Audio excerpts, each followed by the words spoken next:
From the Ear to There Travel Studio, this is the Ear to There Disney Podcast. The Ear to There Podcast, it's time to start the show. Be sure to hold on tight, here we go. Exploring all the different Disney destinations. Ear to There, it's time to start the fun. Hello everybody and welcome to the Ear to There Disney Podcast. I am your host, Phil Gramlich. I am also the owner and the founder of Ear to There Travel, which is a Disney specialized travel agency. It is my job, along with all of the vacationeers on the Ear to There Travel team, to take away all that stress, all that anxiety, and all that time that it takes to plan a Disney trip, so you can focus on the really fun things like having a great time with your family and friends and enjoying the magic. You can listen to this podcast, meet all of the Ear to There Travel vacationeers, or request your free, no obligation quote over at eartotheretravel.com. This is another one of the bonus episodes that I've been putting out. As I've said a bunch, Apple Podcasts and some other providers kind of get rid of the old shows that I've done, and they aren't available to download. So I wanted to make sure that if you're a new listener, or even if you wanted to listen to these older shows again, that you have that opportunity to listen.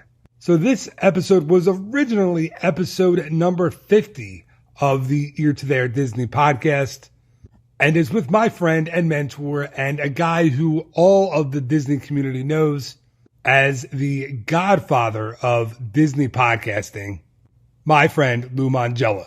And I wanted to bring you a really special guest this week for the 50th episode. So sit back, relax, and enjoy this week's episode of the Ear to There Podcast.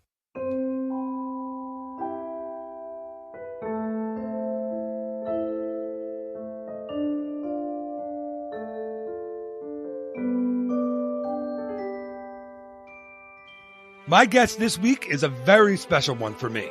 He's the guy that got me first interested in the podcast world with his top 10 smells of Walt Disney World episode years ago. He was a lawyer and is now an author, a podcaster, a mentor, and a friend.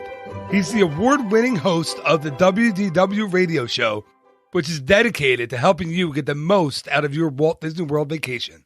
Mr. Lou Mongello, welcome to the show.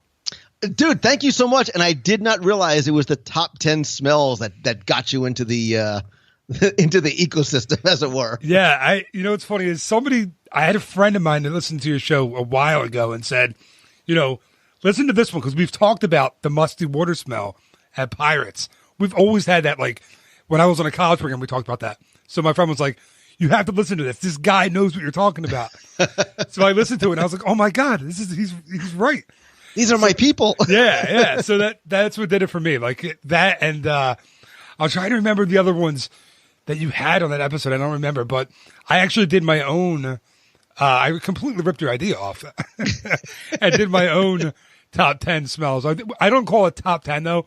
We just call it top because top 9. You just do top to make it different. Because you know what I usually do? I usually end up talking way too much, and then I have to cut half the episode out to make it fit in like under an hour. So yeah, we just call it top on however we go, however many we get. But hey, Lou, thanks again for agreeing to do this. And this is my 50th podcast episode. So Dude, congratulations, man. That is a huge, all kidding aside, that is a huge accomplishment, man. I'm really happy for you and proud of you, man. Thank you. Yeah, and it's actually more than that. I think I have like 67 or 68 episodes, but a lot of them are the word of the week ones that are the 10-minute ones. So this is my 50th real, like actual Ear to There podcast one. So yeah, thank you. So just remember, it wouldn't be possible without Lou Mongello. Nah, this is all you, brother. This is all you doing good stuff. All right, man. So I know everybody knows who you are, but I don't know if everyone in my crowd knows who you are, every one of my listeners. So I wanted to give a little bit of background on you first, and I'm not going to bring up the fact that you're a Giants fan. We're not going to talk about that at all. And we're recording like when the Giants and Eagles are about to play each other. So I didn't think it through. That wasn't a good call by me. Because now I'm all stressed out. I'm like, I should hate this guy today. I really should. But yeah, so that, and the Eagles are 5-9 and the Giants are riding high into the playoffs, which is just awful for me. Just give them time. Give them time. No, I think Eli's going to get hot and go on his run, and then you're going to be in a. I really do. I think they're going to go to the Super Bowl again. Oh, that was a kiss of death right there. No, I'm not even. I honestly do. Like, he doesn't have many years left in him. I think this is going to be like the last hurrah for him. I hope it is anyway. Jeez, how much longer can he keep being a fraud in the NL East? I mean, in the NFC East, not the NL East. Anyway, all right. Let me go to the real reason why we have you on. So you actually went. I thought this was really cool. I didn't find out about this until I actually knew you a little bit. That you went to Villanova, actually, in my neck of the woods was it your undergrad right now for law school? I went to undergrad, and then you went to Seton Hall Law School, and you were actually a lawyer for a while before you started your whole Disney career. What made you leave? Like, why did you? I know. I was a lawyer and a Giants fan, and I was from Jersey. Like, there's 3 reasons for you not even to be talking to me, right? Yeah, as a Philadelphian, that we should never have another conversation again. How are we friends? I don't get really, it. I know. So yeah, man, I was a lawyer in New Jersey, and I always had this love of Disney, and because I was always in the service business, right? I was practicing law. I had an IT consulting company on the side. I had this idea, probably because I was watching like too many infomercials at 2:00 in the morning. Like, I want to make something and try and resell it, because I was always, doing service oriented stuff. So I had the idea to write a book, and I wasn't smart enough to write about the law or computers. And all I really knew about was Disney, because I had been going with my parents every year since 71. So really, man, it was nothing more than a personal challenge. Like, can I write a book, and can I get somebody to validate my work and publish it? So I went out and I started writing and learned everything I could about, the book publishing industry. And I found a publisher who took a chance on me and signed a 3-book deal. And when the book came out, and I saw it on Amazon, and I saw it in bookstores, and I cried, and I showed my mom and dad, and I was all happy and proud. I was like, all right, check it off. This is it. It's the end of the game. But I had a little website, and it turned into articles and a community and a podcast back in 2005, which makes me really old in the podcast world. And little did I know, man, at one point, I was like, I love doing this, and it makes me happy, and I think that I could make a business out of it. And long story longer, I basically left the practice and got out of my the IT job that I had, packed up the Honda Odyssey and drove to Florida to see if I could do it. And knock on wood, and thanks to support of people like you, I've been doing it full time since about 2007. So that's got to take a lot of guts and I'm married and you're married, and I think the most guts that it takes is to go to your wife and say, hey, this is what we're going to do. How would you feel? Like, I know when I went to my wife and said, listen, I'm going to start my own Disney travel agency. What do you think? I was worried that she would say, you're nuts. No way. But she didn't. She was really supportive, and she really had my back, and she was great. It seems like your wife kind of felt the same way, unless she was quiet about it or more quiet about it than my wife was. No, look, and you're 100% right, man. We would not be where we are without the support of the people around us that love us. If we didn't have a supportive family, when you go to them with what might sound like a crazy idea, even in your own head, and they get behind you, that is very empowering. That allows you to start going down that path. And I'm sure, and I don't even need specific examples, I'm sure there are 100 times where you had to go and do something or sacrifice something or take a chance or something, and your wife is like, don't worry, man. Like, I got this. I'll take care of the kids. I'll take care of dinner. I'll take care of whatever it is, to allow you to go and pursue that thing that you really loved. And I think a lot of times as entrepreneurs, which is what we are, it's sometimes people don't realize that although we do a lot of it alone, as it were, we couldn't do it without the people behind the scenes that might not get, the front of the house kind of credit. Absolutely. That's me today. It's 3 days. Seriously, we're recording this 3 days to Christmas. My wife took our 4-year-old twins to the mall by herself and she just said, listen, you're talking to Lou on the podcast today? All right, I got it. Don't worry about it. And then I said, oh, wait, I forgot to tell you something else. I have to do a long training run today. Do you think I could do that too? And I was like waiting for I'm going to murder you. But it was, go ahead, just pick us up after. And I was like, oh my God. Yeah, you're right. You need the support of someone like that. And, we're both really, really super lucky to have it, I think. No kidding. But wait a minute. One thing I wanted to bring up, okay? And I don't want to embarrass you. You said you wrote your first book and it was the Disney trivia book. Right.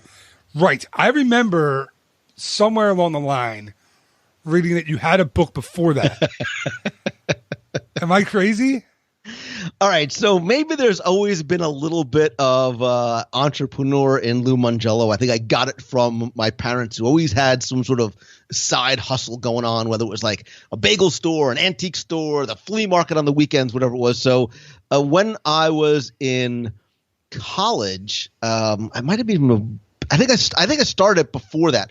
But when I was in college, I had a little DJ business, and I was really sort of self-taught. And I said, there's really no resource out there for somebody that might want to learn how to be a DJ, like how to actually, what the equipment they need, how to do it, how to start the business aspect of it. So that was really the first book I ever wrote. And when I say I wrote it on WordPerfect 5.0 for DOS. I printed it out. I spiral bound it in my house and shipped it out. So I was like the writer, the printer, the publisher, the editor, the sales guy, that doing all those things. And I still, not that you'll ever see one, but I still have copies of my old DJ handbook laying around from 1990. I think it was 89, 90, somewhere around there. See, that's so cool. And you were how old when you were doing that? I don't want to age you, but I just around. I was born in 68, so I was 20-ish, somewhere around there. So you're college age guy. That's cool. And there's so many young guys now that are doing that kind of thing. I think with now being an entrepreneur is kind of a cool thing. When I seriously, when I was a kid, if I were to tell my dad that I was going to open my own thing on that, he would have told me I was nuts and I had to go to college, which I did. But I think now it makes it with the internet, with everybody can access everybody else all in once. You have in your hand, you have your cell phone, which is your camera, your movie recorder, your everything, and it makes it easier for young people to kind of create that a brand. I know brand sounds like a corny way to say it, but you can create your own thing. It's so much easier now than you putting a book together in your garage and at 20 years old. It's easier in terms that it's more accessible. It's right. Still, what entrepreneurs do, what we do is not easy. It's simpler, right? It's there's a lot of things that go on behind the scenes. You're a former a lot of things that go on backstage that people don't see, but you're right. The age of entrepreneurship is scaled back exponentially, whether it's kids, and now I sound old, whether it's kids taking their phone and doing videos on YouTube and getting sponsored or ad revenue and making hundreds of thousands, if not, 7 figures a year, that's incredible, man. Those are opportunities that were not present when we were children. Yeah. You had to wait to get a job on radio, a job on TV, some sort of a big break. Now you can go out. If you've got the hustle, you can make the break yourself. And it is an amazing time that we live in. It really is. I mean, you're right. There are kids. We were watching, my kids and I.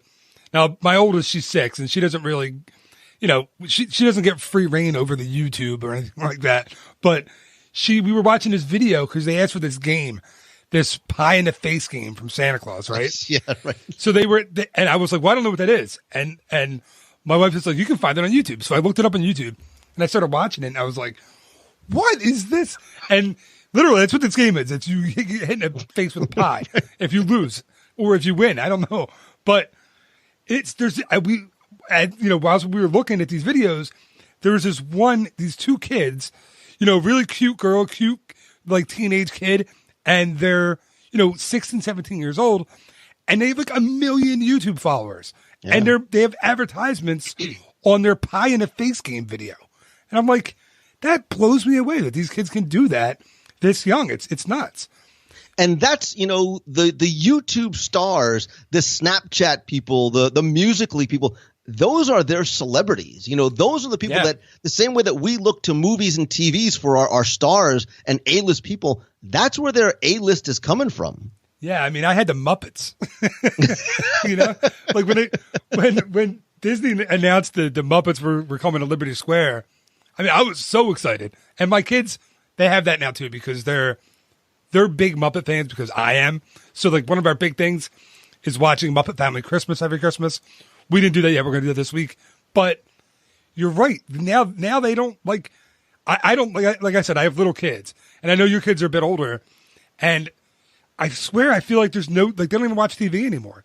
It's like phone, tablet, computer. That's it, and not even a computer. Like I feel like the laptop is kind of lost on them too. It's crazy. Yeah, I mean, my daughter, you're right. They consume and create their content on their phones or their tablets. You're right. The keyboard is almost it's secondary. They don't need it to consume and create anymore. My daughter would prefer an iPad than her laptop or Chromebook. Yeah, it's now I'm sounding old. I'm like, these darn kids. Anyway, so all right, let's get back on track. I want to talk about Disney a little more. So I wanted to see, like, what was it like for you? Like you said, you packed up the Odyssey, you went to Florida. Did you have a job lined up? Did you have a sponsorship lined up, or did you just you just took the chance and went? I still don't have a job, right? So I didn't. I was in a position where I said, look, I feel like I am on the cusp of something. Now, there's a lot of, I feel like I may be on the cusp of, there's a lot of variable in there. Not like, hey, if I'm there, I can do A, B, C, and D. I just knew, Phil, like this is what I wanted to do, and I needed to be here in order to do it. Again, I think that sometimes we have to take a leap of faith, but you need a little bit of a parachute behind you. So I knew, look, if I got down here and it wasn't going to work, like I could, man, I would, and just understand the point is, I would go work at Denny's or Best Buy or anywhere to make sure my family ate and the rent got paid. Right. But I had to take that chance because I was afraid, man. And what I mean by that is not afraid of failing. I was afraid that 5, 10, 20 years would go by and I go, man, I wonder what would have happened. Like, what if I would have done it? What if it worked? So it wasn't the fear of what if I fail? It was, what if it works? Like, what if I'm able to make it happen? And I think there's a very fine line between what some people might consider brilliance and absolute insanity. Fortunately for me, it worked. So I seem smarter than I probably was. But yeah, it very much was a huge leap of faith. And again, with the support and the love of the people around you to let that happen.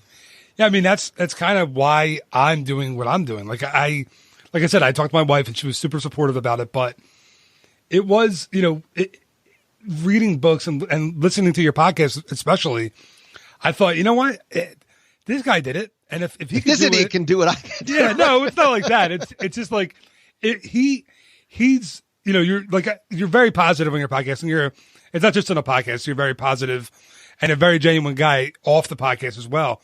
You're like, I always tell people that if I mention you, I always say, what you see on the podcast is what you get. He's just a genuinely good dude. But now I lost my train of thought, so I'm going to have to edit this. Right.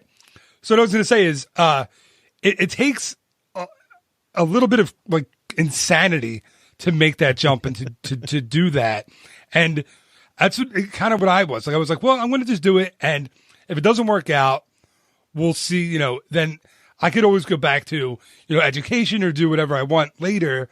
But I'm in my 30s. I figure I'll give it a try. And if it doesn't work out, all right. But I took the chance, and a lot of it was inspired by you. So thank you, because now I'm, sitting in this little office/studio with all my Disney stuff, and I, have a ton of clients, and I sell Disney. Well, sell it isn't the right word, but I help people plan their Disney trips every day. And I was doing that for free a couple years ago for my friends and my family, and my friends and family would recommend people to come to me, and I would do it for free for them. And they, they would throw me a gift card or something, or take me out to dinner. But now I'm doing it full time. So thank you for that. I mean, it really, you inspired me to do it, and I couldn't be more appreciative.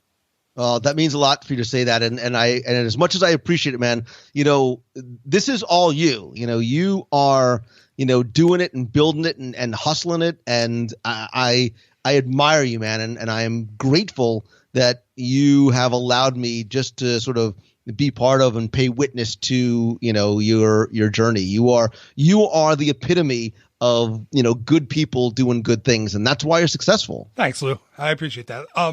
Thanks a lot. So I just remembered a quote, and I wanted to mention it to you because you and I have both interviewed Stacey Aswad from the Disney. Now I can't remember the name of it, but the top 10 and the Disney Resort TV, and she had a great quote when I talked to her about taking that chance because she got the job for Disney just kind of on a whim. She read for it, she got it. And then she had to decide if she was going to move out to LA. And she said, and I know this isn't her original quote, but she said she's a big believer in the quote, just jump and a net will appear. And I love that quote. I thought that was a really cool. I like that. Yeah. And I think about that all the time whenever I'm thinking of like adding something to my business, or I have to mention that to her because that stuck with me. That's something that I really liked. Yeah. And look, man, a lot of times people think that you have this elaborate business plan. I get this all the time. And, what was my business? And I'm like, business plan? Like, dude, I'm still figuring out as we go along. I mean, that's the beauty of what we do, right? Is that we can adjust on the fly, excuse me, and figure things out. And I love coming up with new ideas. And I'm always thinking about, what's new and what's next. For some people, that's scary. For me, that's the thing that fuels my fire. And I think sometimes, Phil, even a little bit of fear is good for you because that's the thing that gets you up out of bed in the morning and keeps you up late at night. Sometimes when you're just not feeling it is, hey, man, I am responsible to make sure that, I'm the captain of the ship and, the entire crew. So I've got to make sure that it works. Yeah, I completely agree with that. And it's funny that you mentioned, I don't know why I thought of this. And I go off on these strange tangents, as you know. And I just thought of when you said you had to have a business plan, you have to have this elaborate business plan, and you said, no, I didn't have one. This is completely off topic, and I'm sorry, but people who listen to my show know me and know that I do this all the time. When my wife was pregnant with our first child, with our daughter, we didn't know what we were doing. We went through IVF, and it was she did. I was kind of just there, but the poor girl went through like, a ton of this crazy ordeal, and she's finally pregnant. And we have this doctor that we see, and he is just he has the driest, funniest sense of humor, and he's just phenomenal. So we go see, we read all this about birth plan, like you need a birth plan. and we're like, oh, should we have a birth plan?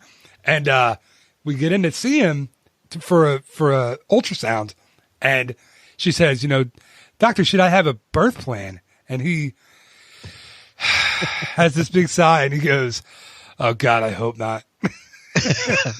And it was the greatest thing I've ever heard. He was so honest.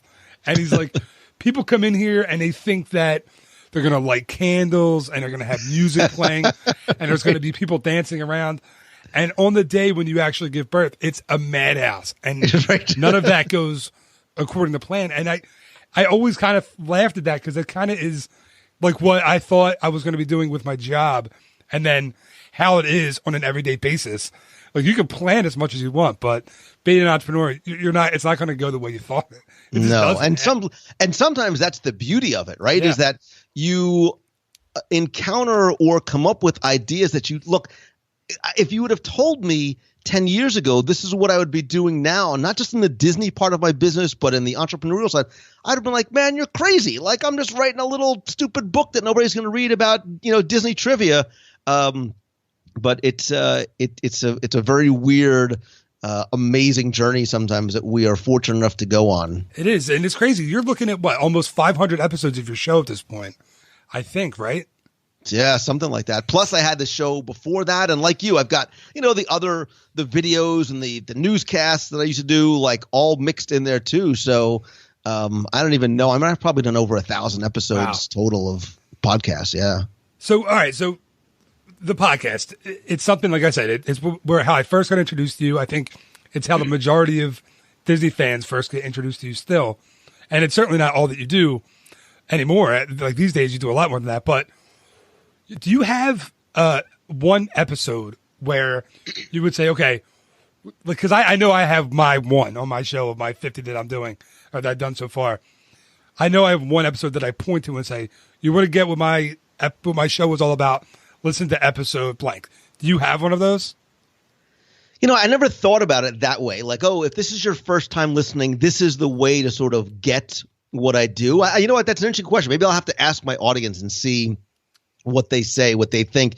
I think a top 10 would probably be one of the ones that I would point to because it allows you to share what is hopefully interesting and valuable information with a listener. You can do it in a fun sort of format.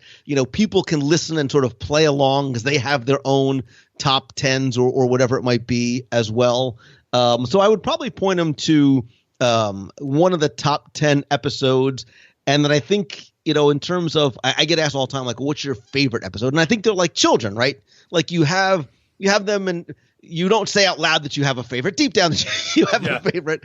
But I think, for me, man, look, I am still a Disney fan first. And I do a show that I think I would want to listen to. I do it for myself, and I think we become magnets for people that we're trying to attract. And because of the podcast, and like you, right, because of your podcast, I'm sure you could list so many amazing things that have happened. Look, you talked to Stacey Oswald, right? Like she's, she's the top 7. You've seen her a billion times.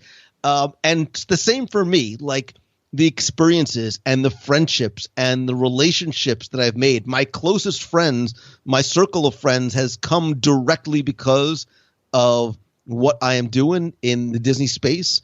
But if I had to point to one as like, this to me was like the episode maybe that meant the most or I love the most. I sometimes I waver between the two and understand. I don't mean to do this as name dropping, and I'll explain why. So when I interviewed Richard Sherman from the Sherman Brothers, it was a huge thrill for me. Like that was so exciting because I've been such an admirer of his work. But I will tell you that the episode that I was most nervous for, that I literally like cried afterwards when I was done, was when I got to interview Julie Andrews. Yeah.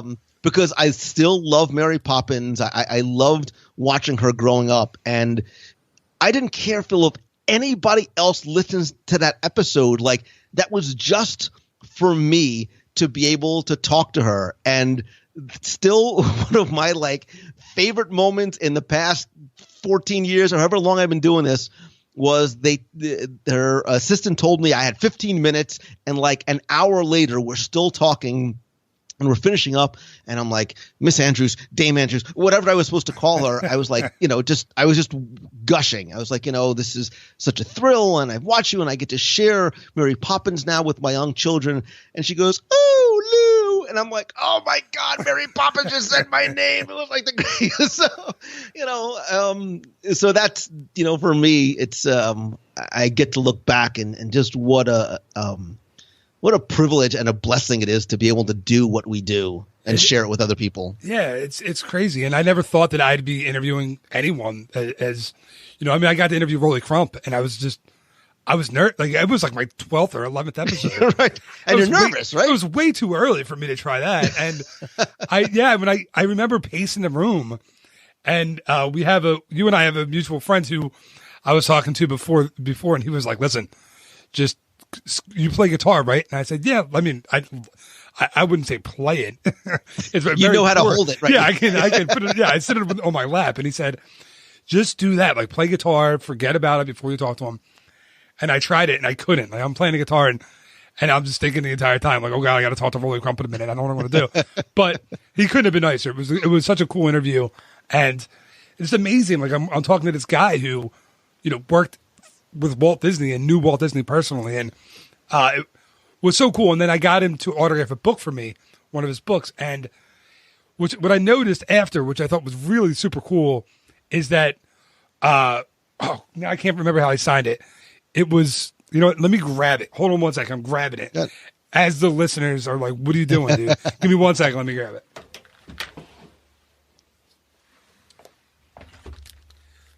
So the way Walt Disney would sign things is he would write to I've seen an autograph that Rollie has in his office, and it says, "To Rollie, my best, Walt Disney." So he signs it the same exact way when he signs his autograph. Wow. He kind of carries on Walt's legacy, and he wrote, "To Phil, my best, Rollie Crump." And I thought, man, that is it's so cool to, first of all, talk to a guy who worked with Walt Disney and was friends with Walt Disney, but, I'm also talking to a guy who's one person away from Walt Disney and also kind of like this genius himself. Like, it's crazy to think about that. And when I first started my podcast less than a year ago, I never thought I'd have the chance to do that quickly. So it's crazy. And people are so accessible and so nice in this space. I never thought that either. I haven't had an interview with anyone where I've been like, that person wasn't very nice. No, everyone's super nice. Give me a few minutes. I'll change that for you. Yeah, this is going to go down as the right. It's going to go down how fast. When I'm doing an interview in a couple of years, I'm going to be like, that Lou, holy cow. Wait, so you already said who the nervous and the most excited interview you had was Julie Andrews. Do you have a most surprising interview where you thought it was going to go one way and it went, completely out of control another way? Knock on wood, I've been really fortunate, man. Like I've been fortunate and privileged to meet and interview people, and like you. And I think the reason why the people that you interview respond is because you are a fan first, and you interview. Look, I know you, man. You prepare for your interviews. You do your research, which is what you are supposed to do, and not everybody does. So I think they recognize that, they understand that, and they respond accordingly in kind, because you're not just some guy who's just trying to do an interview. You genuinely care about not just the content, but the person as well. For me, I don't think I was surprised with anybody. Again, like you, I've been fortunate to have really good experiences. I will tell you, in however many, 1,000 episodes that I've recorded, and all the years that I've been doing this, I have never, ever had to edit anybody for content or language except one person. Oh, I know what you're going to say, I think. And again, please forgive me. This is not meant to sound like name dropping, but look, we're fans, right? I'm a fan first. So I was very, very fortunate to be able to not just interview Alice Davis, who worked on costuming and Small World and Pirates, but I was able to go to her home and spend time with her in her home, where obviously she was married to Mark Davis. It was like a treasure trove and a museum in there. I was just like, blah, my brains fell out of my head. But so I'm sitting there and I'm interviewing this sweet, kind, tiny little old lady. She was probably in her late 80s or early maybe 90s by then, who knows. And she's telling a story about, a spoiler alert, she's working on the costuming for Pirates of the Caribbean, and she's working on the auctioneer, and she's trying to tell the Imagineers and the engineers, listen, you've got to change some things, because it's not going to, the costume is not going to lay right, it's not going to flow right. And they're like, whatever, blah, blah, blah. So before the attraction opens, I believe it was Walt and some executives or some dignitaries were going through the attraction, and the auctioneer turns, and because they didn't listen to her about the costuming and things, one of the mechanical parts moved in such a way that it looked as though you'll have to listen to the episode. Yeah. But she described it in a way that was not G-rated. So, and it was just so funny to hear from this sweet little old lady tell this story in such a way. And it was I left the story in because it was awesome, but it was the only time I had to sort of bleep a word from somebody. I remember hearing the bleeps on there. Yeah, I remember that. Yeah, first of all, that had to be incredible just to be able to sit down and talk to her. I remember her telling a story that she met Walt for the first time at a restaurant, I think. And he said to her, he met, because he knew Mark, because Mark had worked for him, Mark Davis. And he had said, someday I'm going to call you and you're going to do some work for me. And then she said it took like a couple of years. And then he called her and said, I want you to come in and design the costumes for these attractions. Such a cool story. That was one of my favorite interviews that I've heard of yours, just because of it was fascinating to hear her tell those stories. And that's, again, talking about the thrill and the privilege that we get is to hear these people tell their stories. It's one thing to read it in a book, but when you hear them with the emotion and then they go off on tangents and so, it's amazing to be able to hear them. And especially, and I think back to Richard Sherman when he would talk about Walt, the quiver in his voice, the emotion that he expressed. That's why I love this medium, man. You cannot convey that in any other way. You can read, Phil wept as he looked at the buffet, but to hear you actually weep is something else completely. All right. I don't know what buffet I'm looking at that point. I mean, weep with joy. Okay. That's how when I get to Cabanas, I shed a silent tear because I know it's going to be an awesome cruise. You know what? That segues perfectly into my next question. So, all right. So now I want to finish out the show by asking you some questions that I took from people who were listeners. Some of them you might know, some of them you might not. I'm not going to tell you who they are exactly. But first I have one for myself. Okay, my last question for you, as far as that I have written down here is, all right, so we know you talk about food a lot in your podcast, and if people haven't listened, Disney food is one of your, would you say, passions, I guess? Listen, man, this body doesn't happen naturally. I work at this. So, all right, I know you can't narrow it down to one meal, but here's my question, and this might be tough for you. You're only allowed to eat in one Walt Disney World restaurant the rest of your life. What do you pick? The rest of my life? Only one. So I need to talk it out a second, because that means I have to have breakfast, lunch, and dinner there. So that takes out of the equation some of my favorite restaurants that don't serve breakfast. You're really thinking this through. I am. Listen, we're talking food, man. This is really important to me.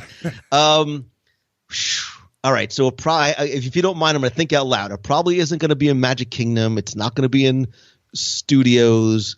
Where on breakfast? I don't know if it would be. It's going to have to be at a resort somewhere.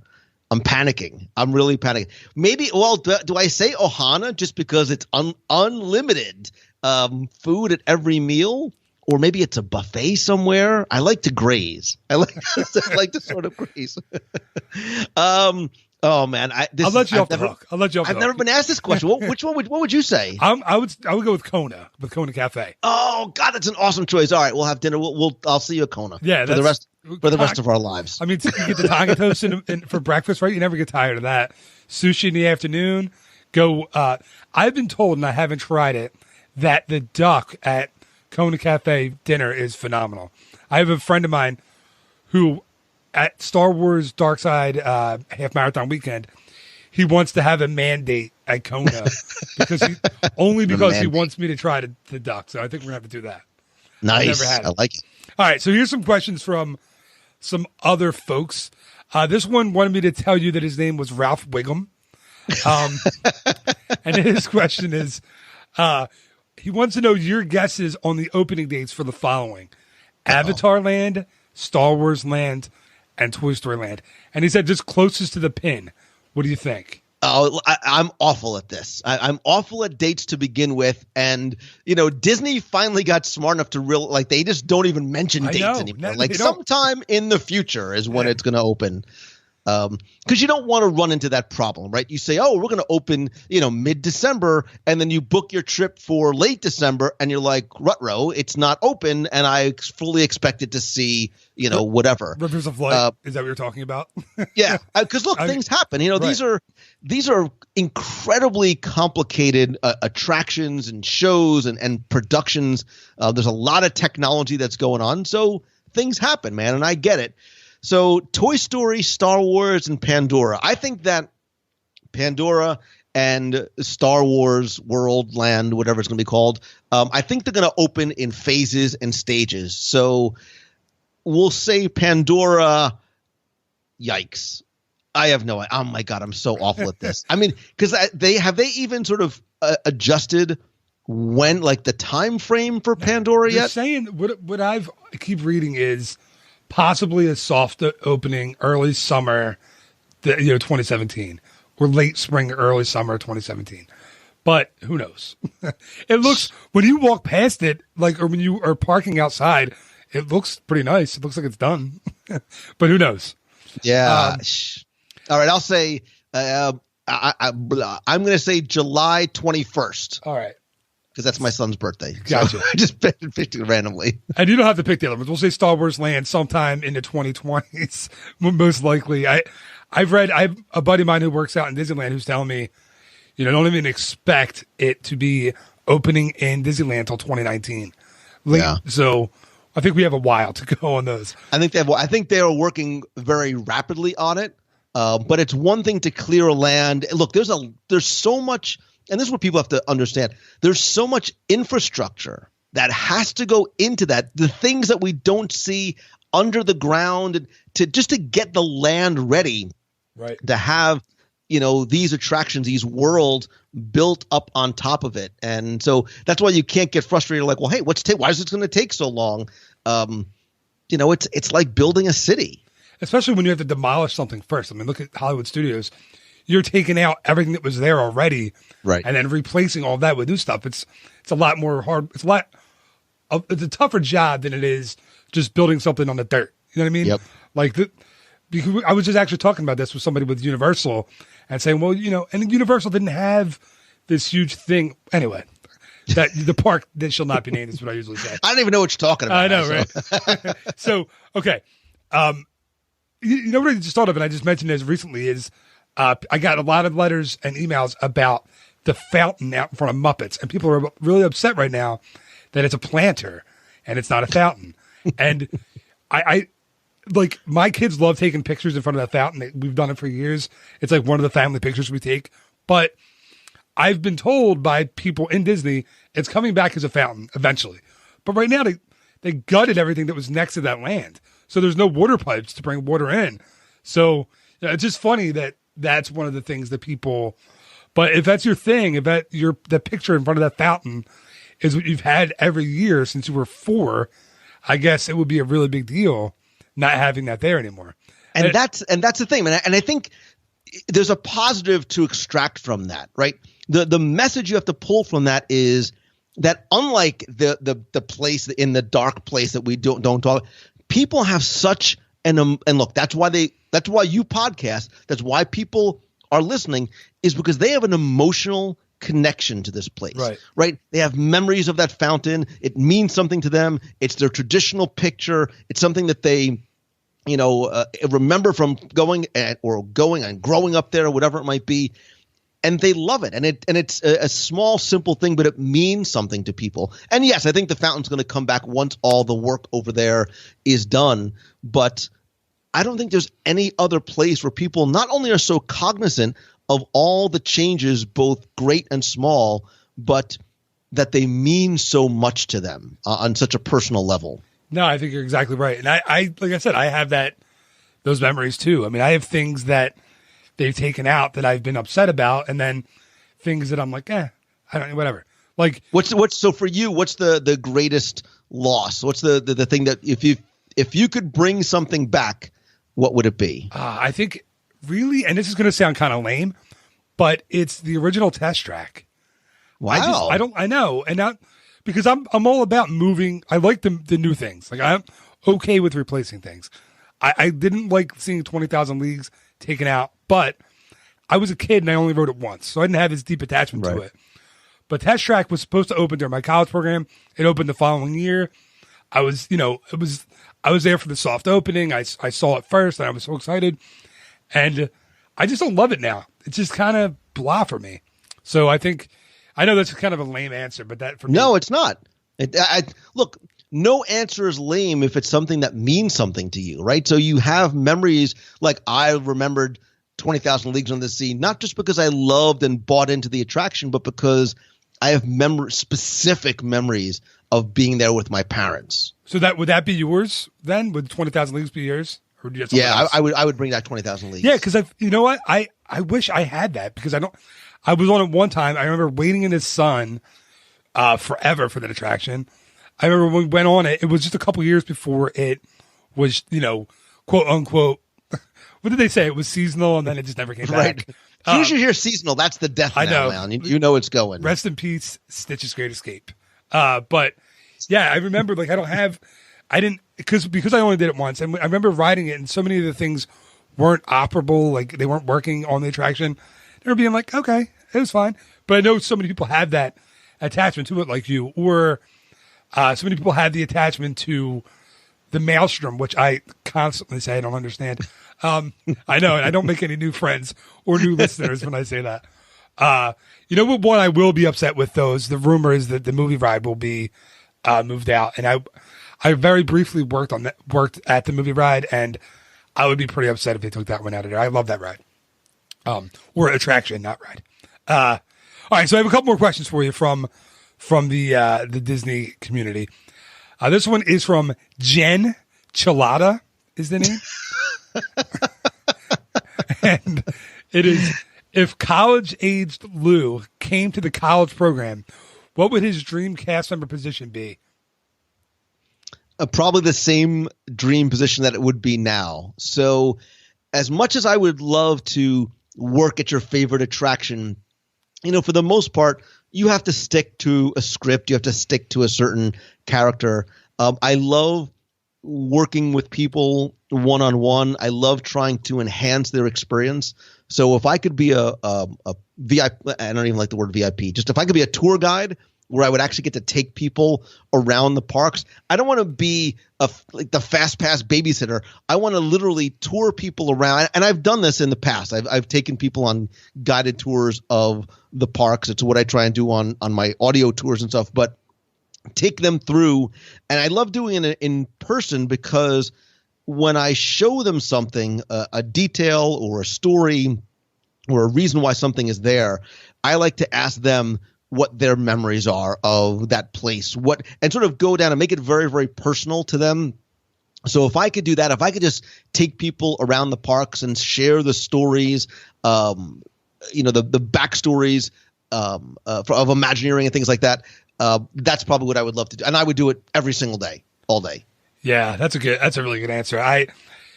I never got to, I do the amateur tours now, when I'm there with my family. I've been doing that since I was a cast member, and I love that.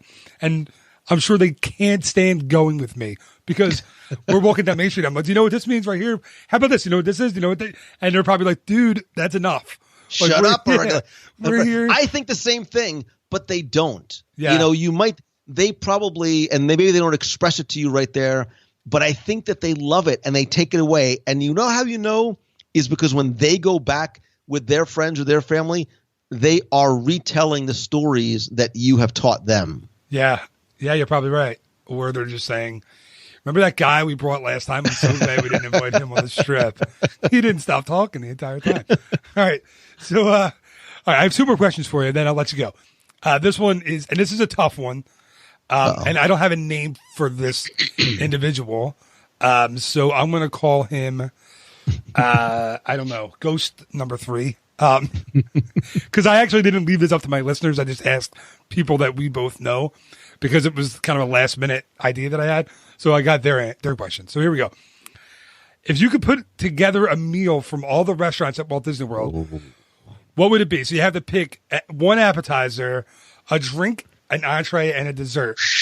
But any combination of anything. That's a good question, man. And in 10 years, I've never been asked that. And you certainly know how to get to, because now I'm starving too. So a drink, an appetizer, an entree, and desserts. Man. All right. So I'm going to just, in no particular order, I will tell you that and this is a restaurant that's probably off your radar, the Cantonese lobster at Blue Zoo, Todd English's Blue Zoo at the Dolphin, is quite possibly the best thing I have ever put in my mouth. Wow. It is redonkulously good. I could eat that all day, every day. In terms of drinks, man, I have to think. So I'm not a big drinker. Usually when I go, I'm just getting like a water, but I will say a nice glass of red wine at the Tutti Gusto wine cellar. Nice. In Epcot. For an appetizer, oh gosh, man, I love everything. So my mind is going to – so for appetizer, and I'm assuming, Phil, that you're buying, I will go to the Boathouse, which is one of my other favorite restaurants on property at Disney Springs. I'd go to the Boathouse, and they will make for you a custom seafood tower. And I was just there a couple of weeks ago, and it had 4 different types of oysters, stone crab claws, lobster, tuna poke, shrimp. It was a tower of – it was beautiful. Like I felt like Roy – I felt like I was looking at this flames from the side of my face. It was so good. And for dessert, I'm really more of a savory guy than I am a sweet guy, but I'll go from recent memory. The pecan pie at Art Smith's Homecoming in Disney Springs is phenomenal. Actually, it's even better the next morning with a nice cup of coffee. Nice. That's nice right there. I'm the same as you. I'm more of a savory guy too. I don't. My kids and my wife are on the desserts, and I'm like, I'll just have another beer and like a pretzel. I'll find a pretzel after dinner somewhere. I'm good with that. So if you and I were to go to dinner somewhere in Walt Disney World, where would we go? And I'm assuming that you're buying, but where would we go? See, I haven't tried the Art Smith's Homecoming yet. I have to try that. We got to do that. I know. I'm going to be down in like 13 days, but the issue is, the wife and kids will be there. And I say that safely knowing that she won't listen to this. Luckily, this will be my luck. This will be the one episode she listens to. Right. And she'll be like, oh, yeah, I heard you talking to Lou. No, now I'm trying to think. I think the Boathouse. I went for the first time on my solo trip for Star Wars half last year. I luckily didn't go solo to the restaurant. It would have been like Forgetting Sarah Marshall when you know that movie when right. Yeah, I love that movie. Yeah, when Jason Segel's like, just a table for one, and Jonah Hill's like, what a magazine? You're gonna be really bored. That wasn't me. I had some friends meet me, but we got the firecracker shrimp as an appetizer, which were awesome. And then we got the was it tuna something or other as an appetizer, which was great too. And then I got the steak there for dinner, which was phenomenal. They have I never felt as like pampered in any Disney restaurant. Yeah. And I've never been to Victoria. The service Alberts. is exceptional. Yeah, it's phenomenal. And I didn't expect it. I remember I told this on another podcast. I went to use the restroom. I came back and my napkin was all folded like fancifully on my chair. I was like, man, this is a little different than Pecos Bill. It's not what I'm used to. I think Boathouse would definitely be my call for that one. All right. So Lou, last question for you. This one, I don't even know who sent it, so I'm just going to read it. They said, we know you hear lots of inside information. And everybody knows stuff that they did that was on the drawing board and wasn't built. What is the one concept that you wish that wasn't built that you wish would have been built in Walt Disney World? Oh, that is a great question. Because we do hear about things either, going way back in time or even things more recently, whether it's, remember what Animal Kingdom was supposed to have, right? That mythical world with all the Kingdom, again, probably because it's my favorite movie.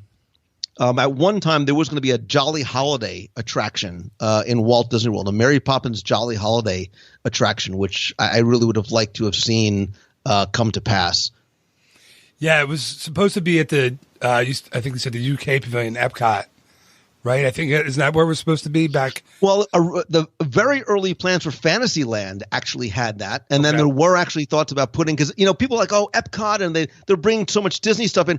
That's the way it was supposed to be. Yeah. There was going to be a Pinocchio village. There was going to be an Alice in Wonderland area. There was going to be a lot of Disney IP and characters and movies in there, and then like a lot of things that shifted at some point a little bit. But yeah, I think and still to this day, I wouldn't mind seeing a Mary Poppins themed attraction. You might get it with the Mary Poppins sequel with Emily Blunt and Mr. Hamilton himself doing the music, and I think he plays. Does he play? Now I forget his name.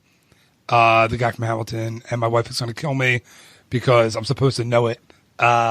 Lin-Manuel Miranda. Is going to be in a movie as well. I think he's playing the Dick Van Dyke role in the movie. So you never know. We might get it sometime. I mean, with all the IP moving into Epcot, who knows? We might get that in, maybe that'll be on the drawing board after Star Wars Land is finished. Who knows? Yeah. Epcot definitely needs some love. I think, and I've been saying this for a while, and I think we was sort of hinted to in not so subtle fashion at the most recent Destination D. I think you're going to see a shift in Epcot where you will see some more IP coming in, but by the same token, also remaining true to what a lot of that original vision was. And I think they can both coexist very easily there. Yeah, I agree completely. Lou, I don't want to take up any more of your time here. Thank you so much. I really appreciate it. This is a lot of fun. And I think I could seriously sit and talk Disney with you. I was like, man, I'll do this all day. This was awesome, man. I know. I'm like, oh my God. I told him an hour, and I'm like already taking up more time than I needed to, or that I was supposed to. So we already talked about your books. I know. I think you can get them on Amazon, right? Still, you can buy, and or do you have your website? Can people buy your books, your audio tours? Where do they go to find all that stuff?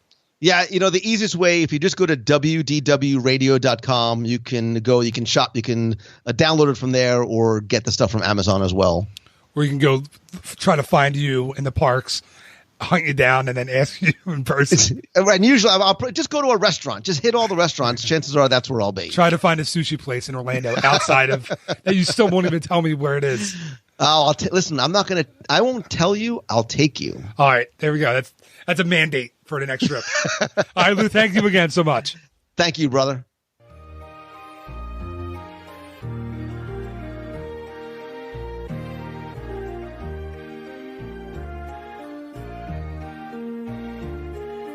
And that is going to do it for the 50th episode of the Ear to There podcast.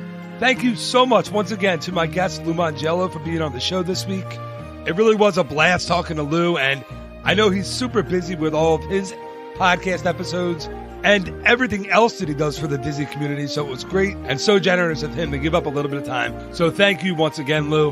One thing that I meant to mention that I didn't get a chance to during the episode was Lou's charity work and what he does for the Make-A-Wish Foundation. Lou is actually the founder of the Dream Team Project, which helps those children who have serious illnesses to get down to Walt Disney World and the other theme parks in Central Florida and helps make their wishes come true. So please, if you have a moment this week, stop by WDWradio.com, and at the bottom of the page, you'll see the link for the Dream Team Project. Maybe there is something there that you can do to help.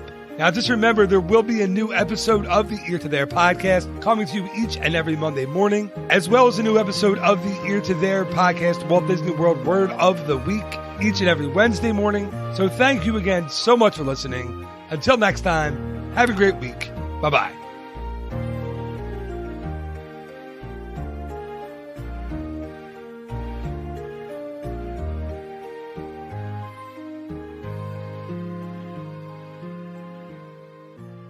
Ear to there, ear to